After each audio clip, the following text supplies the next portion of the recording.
Iya benar, kita menuntut agar Pak Nasaruddin Umar itu mundur sebagai imam besar Masjid Istiqlal, atau dimundurkan atau diberhentikan oleh pihak yang berwenang, karena beliau telah ya tidak layak menjadi imam sebuah masjid.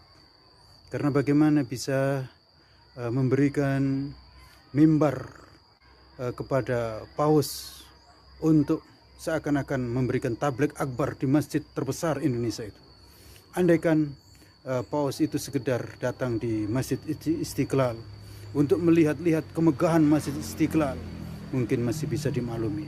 Tapi ketika seakan-akan tabligh akbar diberikan mimbar yang sedemikian sangat besar, disambut dengan bacaan ayat suci Al-Quran, dan juga ditambah lagi dengan pembacaan ayat-ayat yang ada di Injil, la haula wala quwata illa billah, maka ini adalah sebuah pelecehan atau ya mengotori masjid yang suci sebagai Baitullah, rumah Allah, tempat beribadahnya umat Islam secara khusus.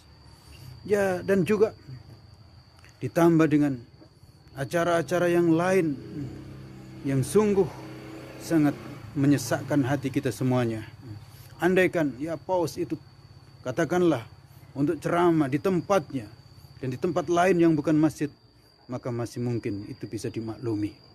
Dan oleh karena itu maka kita menuntut agar beliau ini mundur dari imam Masjid Istiqlal atau diberhentikan, karena ini menjadi contoh yang tidak baik. Ini nanti akan menjadi kebiasaan yang buruk yang akan dilakukan dengan dalih ini sudah pernah dilakukan dan lain sebagainya. Dan tentu kita tahu apa misi dan bagaimana orang ini sebenarnya tidak layak menjadi teladan bagi kita bangsa yang beradab, apalagi umat Islam yang diajarkan oleh Nabi Muhammad SAW untuk bertauhid dan berakhlak mulia, menjaga kehormatan dan menjaga peradaban yang mulia di muka bumi. Tidak layak masjid didatangin lalu kemudian dipersiapkan untuk menjadi mimbar bagi orang yang seperti ini. Kita menuntut itu. Semoga semuanya bisa mendengarkannya, dan juga mudah-mudahan beliau kemudian secara sadar diri untuk berhenti sebagai imam besar Masjid Istiqlal ini. Wassalamualaikum warahmatullahi wabarakatuh. Halo, shalom teman-teman semua. Tadi kita sudah lihat namanya Ustadz Syamlan, dan dia minta Imam Masjid Istiqlal mengundurkan diri pasca kunjungan Paus Fransiskus. Ini beritanya ada di Harian Rakyat Bengkulu ya, ini ya, Rakyat Bengkulu. Oke, sebelum saya memberikan kesempatan untuk teman-teman yang mau memberikan komentar, saya mau memberikan dulu informasi. Siapa sih sebenarnya yang membangun Masjid Istiqlal ya? Ini ada artikel dari detik.com. Masjid Istiqlal merupakan sebuah ikon di DKI Jakarta. Bahkan masjid ini menjadi salah satu masjid terbesar di Asia Tenggara. Bangunan Masjid Istiqlal berdiri di atas lahan seluas 9,5 hektar dan dapat menampung sekitar 120.000 jemaat. Masjid ini juga dinilai memiliki berbagai nilai penting, contohnya seperti ilmu pengetahuan, pendidikan, dan keagamaan.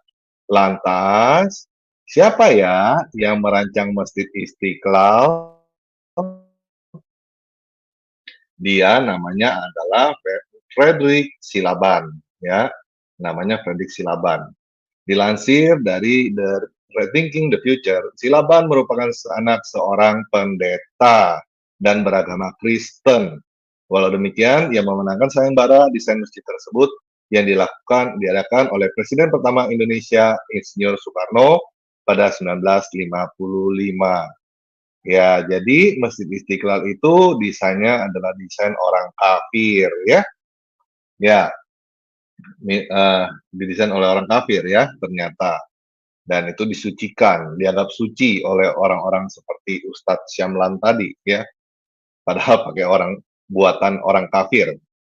Ya, sama seperti yang lain ya, barang-barang orang kafir dipakai terus sama Muslim, tapi mereka benci orangnya ya. Ya, biasanya yang seperti itu tuh maling gitu ya. Maling itu benci orangnya, suka sama barangnya, diambil barangnya, orangnya dibunuh. Biasanya itu garong, maling, rampok, biasanya kelakuannya seperti itu ya. Oke, dikutip dari Ensiklopedia Kementerian Pendidikan, Kebudayaan, Riset, dan Teknologi, Fredrik Silaban merupakan anak dari pasangan Noria Borusimamora dan Sintua Jonas Silaban. Lahir 16 Desember 1912 di desa Bonandolok, Tapanuli, Sumatera Utara. Dia berkesempatan untuk mengenyam pendidikan di HIS Narumonda, Tapanuli, Sumatera Utara, 1927 yang mengikuti tes kontingen Wilhelmina School atau KWS, Sekolah Teknik Menengah di Hindia Belanda. Setelah lulus tes, Silaban kemudian berangkat ke Batavia untuk melanjutkan pendidikan tersebut. Kemudian lulus dari KWS 1931. Karir Silaban sebagai arsitek dimulai ketika menjelang lulus sekolah. Dia kerja paruh waktu untuk juru gambar BOW bernama J.H. Antonis. Di sanalah kemampuannya sebagai arsitek semakin terlatih. Ia juga ikut dalam pameran pasar Gambir. Karena memiliki kemampuan yang baik, Silaban kemudian bekerja untuk Zeni Angkatan Darat Belanda 1931 sampai 1939. Kemudian ia pindah menjadi drafter di Kota Praja Bogor 1939 sampai 1942. Saat pendudukan Jepang, Silaban bekerja di Dinas Pekerjaan Umum Bogor 1947. Dia juga menerapkan sebagai Direktur Pekerjaan Umum 1949. Silaban berkarir dalam pemerintah hingga pensiun di Dinas Pekerjaan Umum Kota Praja Bogor. Selain menjadi pegawai pemerintah, Silaban juga kerap terlibat dalam proyek pembangunan swasta dan mengikuti kompetisi. Pada pemerintahan Presiden Soekarno, Silaban terlibat banyak proyek national building dengan 2 proyek terpenting, yaitu pembangunan Masjid Istiqlal dan Monumen Nasional, Monas. Jadi, Fredrik Silaban ini bukan hanya arsiteknya perancang Masjid Istiqlal, tapi juga Monas, Monumen Nasional yang menjadi ikon Indonesia ya. Kala itu bangunan-bangunan yang dibuat syarat akan nilai-nilai nasionalisme. Pada desain bangunan Masjid Istiqlal pun juga terdapat nilai nasionalisme, yaitu kubah berdiameter 45 meter yang berlambang tahun proklamasi kemerdekaan Republik Indonesia 1945. Sebagai informasi, pembangunan Masjid Istiqlal memakan waktu hingga 17 tahun. Peletakan batu pertama dilakukan pada 1961 oleh Insinyur Soekarno dan diresmikan oleh Presiden kedua Indonesia Soeharto 1978. Dilansir dari istiqlal.or.id Jumat, lamanya pembangunan masjid tersebut karena situasi politik yang kurang kondusif. Pada masa itu berlaku demokrasi parlementer di mana partai-partai politik saling bertikai untuk memperjuangkan kepentingan masing-masing. Kondisi tersebut memuncak pada 1965 saat meletusnya peristiwa G30 SPKI. Setelah situasi politik mereda 1966, Menteri Agama K.H. Muhammad Dahlan mempelopori kembali pembangunan masjid ini. Pengurusan dipegang oleh K.H. Idham Khalid yang bertindak sebagai koordinator Panitia Nasional Pembangunan Masjid Istiqlal.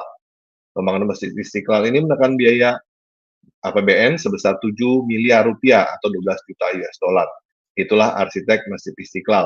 Udah tahu kan sekarang dibikin atau dirancang oleh orang kafir ya, oleh Fredrik Silaban. Itu berarti ya terserah mau dibilang masjid kafir terserah ya. Yang pasti Masjid Istiqlal itu buatan orang kafir jadinya ya. Nah, ini berita yang tadi kita dengar ya. Ustadz Syamlan minta Imam Masjid Istiqlal mengundurkan diri pasca kunjungan Paus Fransiskus.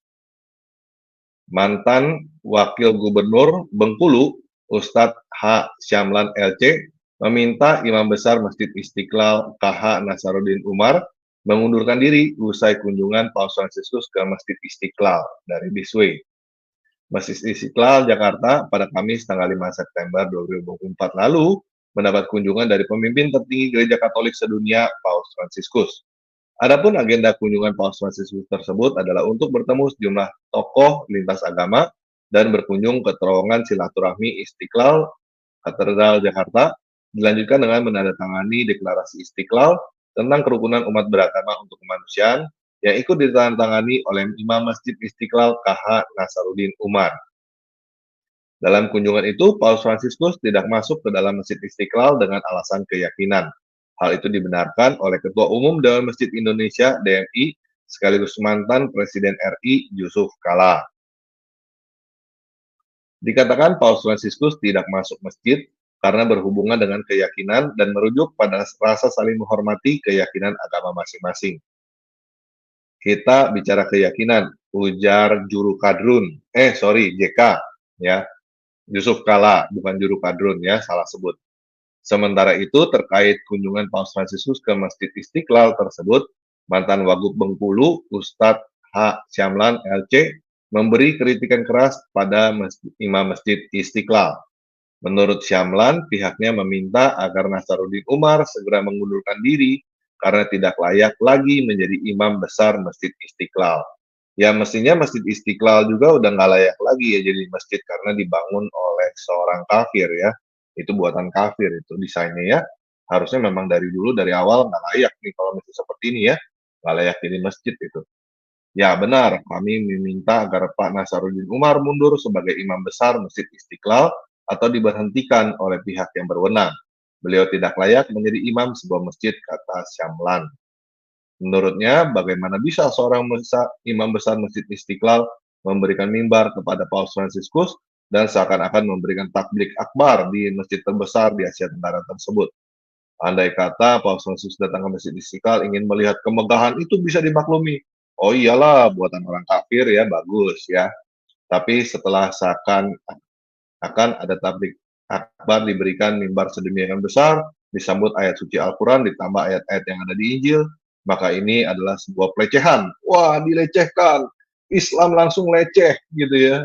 Aduh, kasihan ya Islam ya, langsung leceh gara-gara gini doang. Masjid sebuah yang suci, Baitullah tempat ibadah umat Islam, tegas Syamlan. Kasihan ya, gampang banget leceh ya. Menurutnya, kalau Paus Fransiskus ceramah di tempat lain bukan masjid, tidak masalah.